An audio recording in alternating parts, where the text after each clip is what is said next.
How's it going, everyone? Salvi from Weather SpongeBob. That was the day. It's November 22nd, 2021, and today we're going to forecast the amount of snowfall you should receive throughout the United States for this winter season. Will you see more snowfall than average, or will you see less snowfall than average? I'll answer those questions in this video and see around what range of snowfall you should experience in each region of the United States. But before I begin, make sure to subscribe if you want to see more weather-related content. Make sure to like if you like this video, and make sure to turn on post notifications if you want to see even more weather-related content. So let's begin by taking a look at the ENSO outlook over the next couple months, and you see that into the months of November, December, January, and February, pretty much the primary winter months. You see that the most likely scenario is that we will experience a La Nina winter for the 2021-2022 winter season, as there's an overwhelming majority that forecasts La Nina winter to occur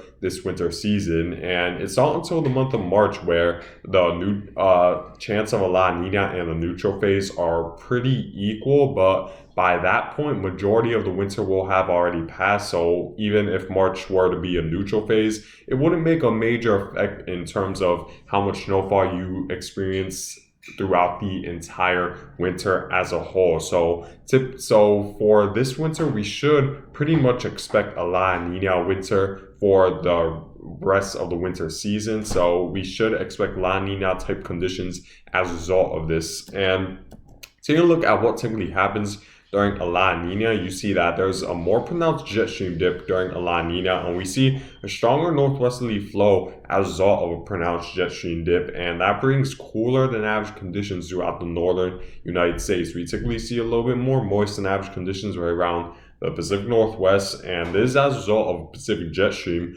moving through the Pacific Northwest, which brings a lot of troughs to the area and a lot of moisture overall throughout the Pacific Northwest, and that typically makes it cooler than average because, of course, when there's a little bit more troughs, when there's a little bit more moisture in the area, there's of course more clouds in the sky that's blocking the short wave radiation from reaching the surface. So as a result, the short wave radiation isn't able to heat up the surface and the area surrounding it, so it's typically cooler when there's a La Nina winter in the Pacific Northwest. And we typically see more moist than average conditions right around the Ohio River Valley, because it is where the jet stream dip is the most pronounced, and we see the most instability right around the Ohio River Valley during a La Nina winter in the United States, and typically drier and warmer than average throughout the southern United States. And this is as a result of a subtropical jet being absent in the southeast, which prevents a lot of troughs coming from the southwest vicinity to move further northward into the southeast, which typically brings a much drier and warmer winter for a lot of the southeast during a La Nina winter. So if we were to go based on pretty much what happens during a La Nina, we should expect more cooler and moist than average conditions for much of the northern United States, as well as a drier and warmer winter for much of the southern United States. And based on what happens during a La Nina, then that would mean that we should see more snow than average in the northern United States and less snow than average for the southern United States. But there are other factors we also need to take a look at before we jump into that conclusion. So let's take a look at what typically happens during let's see what typically happens during a La Nina when it comes to temperature. We're going to compare the average temperature of La Nina years to the long-term average. Let me go to the next tab. My keyboard doesn't seem to be working again. So if we were to take a look at the temperature anomaly for La Nina years compared to the long-term average, you see majority of the United States experiences much cooler than average conditions, especially the northern Midwest, where the cold air is pretty much most emphasized right around the northern Midwest. But we still do see cooler than average conditions for much of the northern United States as well. The only areas that are missing out from these cooler than average conditions are, of course, the southeast, where for the most part the temperatures are hovering around average during La Nina years. But outside of that, much of the northern United States is experiencing cooler than average conditions during a La Nina. So, based on this data, we could assume that more snow would fall because, of course, there will be less, because if the temperatures are colder, less of the there will be less times precipitation falls in the form of rain, and rather it would fall in the form of snow if the average temperature is cooler for most of the winter. So this is also something we need to take into consideration when forecasting the your snowfall accumulation for much of the United States for this winter. And next, take a look at the average snowfall patterns during La Nina years. So I'd say this is probably the most reliable data point in determining how much snow accumulation you should experience for much of the United States for this winter. And you see there's a strong correlation between cooler than average temperatures as well as above average snowfall in the northern United States during La Nina years. As you see, much of the northern United States experiences more snowfall than average typically during La Nina years. And the only areas where you experience a little bit less snowfall than average are right around the New Mexico area, as well as southern Colorado and small portions of the Midwest, as well as even portions of the Northeast, which is quite surprising because we do see more pronounced jet stream dips during La Nina for the Northeast. So it is a little bit surprising to see that we do experience a little bit less snowfall than average during a La Nina in portions of the mid-Atlantic, but you see that majority of the northern United States still experiences above average snowfall. So I'd say it's safe to assume that or predict that we'll experience more snowfall than average for much of the northern United States,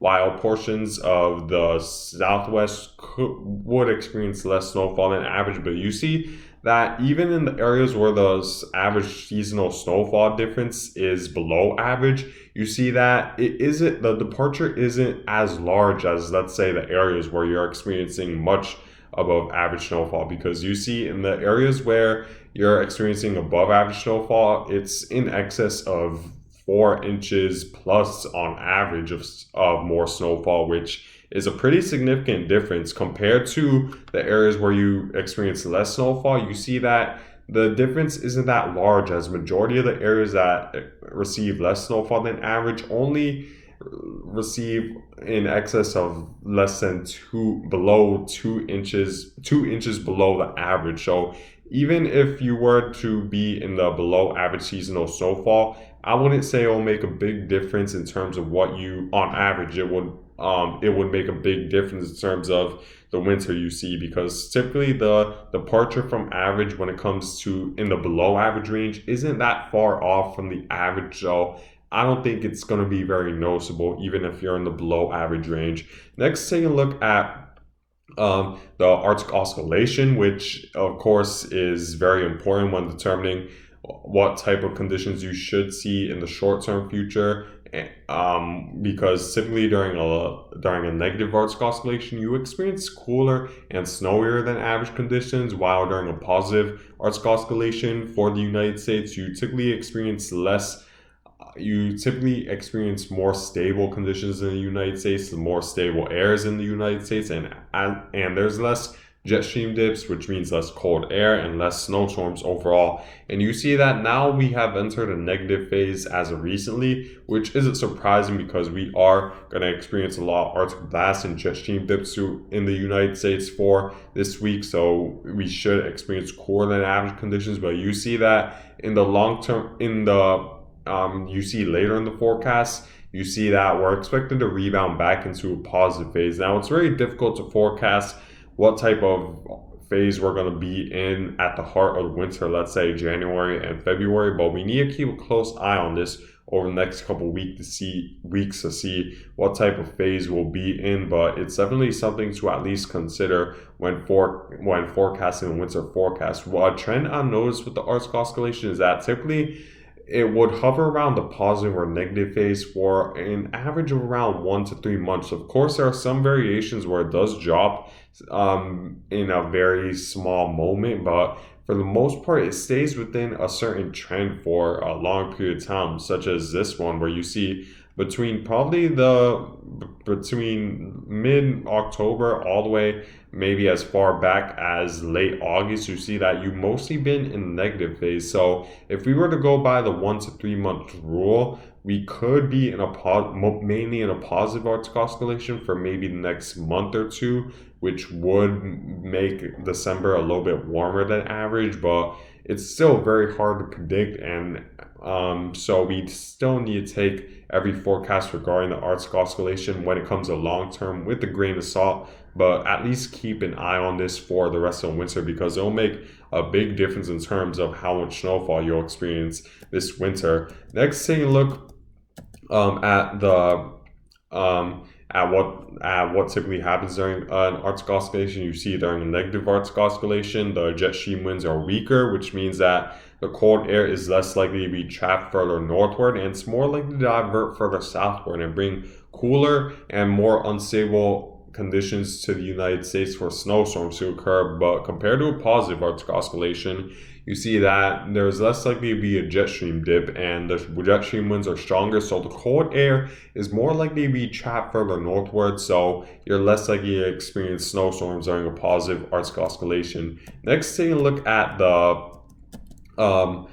my snowfall forecasts for the 2021-2022 winter season. So I did make this forecast around a month ago, a little bit over a month ago, and you see I didn't make major changes because not a lot has changed over the past couple months. I did make a few tweaks, so I'll go over that, but you see for a lot of the Great Lakes region, I'm expecting over 80 inches of snow, which for some of you, it isn't very untypical to receive over 80 inches of snow, especially right around the Great Lakes, because of course the lake effect snow really pounds you guys hard during the winter. So in some areas, you're probably used to over 80 inches of snow, but in other areas, you may not be, as I did put the 80 plus inch range a little bit bigger for you guys because I do expect more jet stream dips and a stronger northwesterly flow to create more of a bigger lake effect snow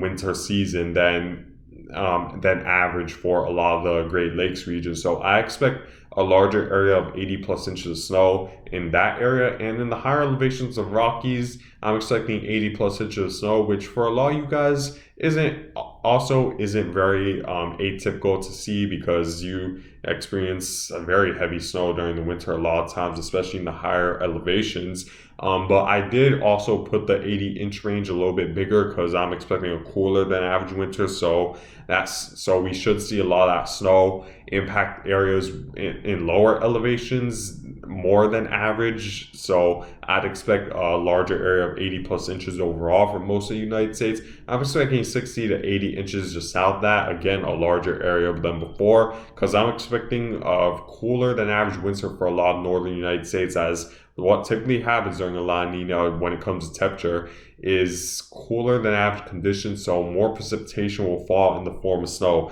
I'm expecting 60 to 80 inches for 40 to 60 inches for a lot of the Midwest. This includes Minneapolis, Milwaukee, and as well as Rapid City, South Dakota, and Fargo. And I'm expecting it to be in a larger area as well.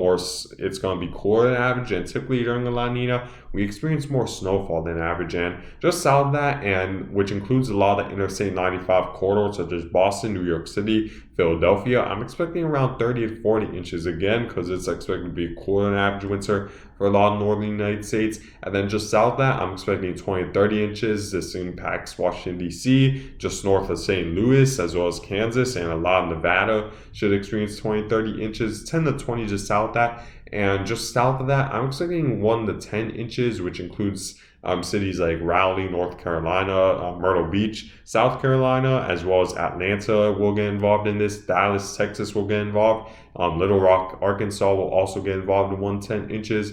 As I did put this area a little bit further northward this winter because it's expected to be a drier and warmer than average winter. So, of course, you're less likely to experience a snowstorm under conditions like that for a lot of Southeast. So I'm expecting the 1 to 10 inch range to be a little bit more northward than it typically would be as a result of a stronger La Nina this year. So this is my 2021-2022 snowfall forecast. If you want an even more in-depth forecast for your specific location when it comes to how many inches of snow you should receive, just comment down below and I'll make sure to eventually message you guys my forecast, my more specific forecast, and how much exact snowfall you should experience in your location for the 2021-2022 winter season. But thank you guys for watching. Make sure to subscribe if you want to see more weather-related content. Make sure to like if you like this video. Make sure to turn on post notifications if you want to see even more weather-related content. I hope you guys have a good day.